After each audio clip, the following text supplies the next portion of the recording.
Bicol Express. Ang pagmamahal mo ay parang ulam namin kagabi. Ubus na. At kung may natira man, malamang panis na. Hindi na kayang remedyohan pa. Alam ko namang hindi patas ang mundo.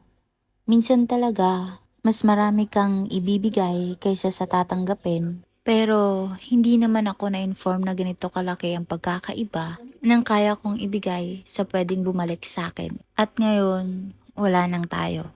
Hindi naman na ako maghahabol sa'yo pero para naman akong tanga nun, diba? Sinugatan mo na nga ako tapos papatakan ko pa ng kalamansi ang sugat ko. Kaya ngayon ay umaasa ako. Umaasa ako na bukas pagising ko, mawawala na ang sakit.